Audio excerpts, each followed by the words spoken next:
ମହିଳାମାନଙ୍କର କେଉଁ ପଟର ଦୁଧ ଦୁଇଟି ମଧ୍ୟରୁ ସାନ ହୋଇଥାଏ? ଏହାର ଉତ୍ତର ଡାହାଣ ପଟର ଦୁଧ। ପରବର୍ତ୍ତୀ ପ୍ରଶ୍ନ, ଥରେ ସମ୍ଭୋଗ କଲେ ଜଣେ ପୁରୁଷର ଲିଙ୍ଗ କେତେ ଘଣ୍ଟା ପରେ ଲିଙ୍ଗ ଠିଆ ହୁଏ?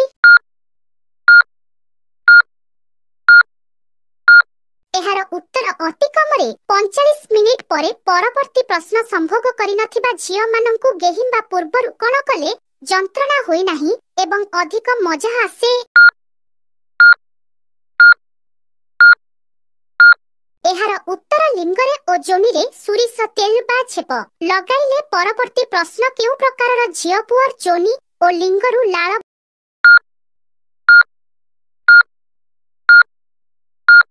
ଏହାର ଉତ୍ତର ସମ୍ଭୋଗ କରିବାର କଳ୍ପନା କରୁଥିବା ଝିଅ ପୁଅ। ପରବର୍ତ୍ତୀ ପ୍ରଶ୍ନ, ସହରୀ ଝିଅମାନେ ପୁଅମାନଙ୍କ ସହିତ ସମ୍ଭୋଗ କରିବା ପୂର୍ବରୁ କଣ କରନ୍ତି?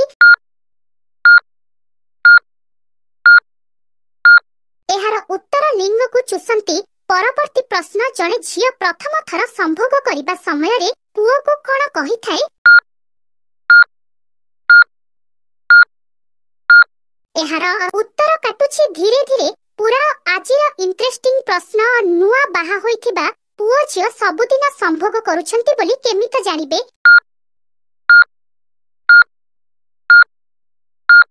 ଏହାର ଉତ୍ତର, ଝିଅର ଦୁଧ ବଡ଼ ହେଇଥିଲେ ପୁଅଟି ପତଳା ହେଉଥିଲେ।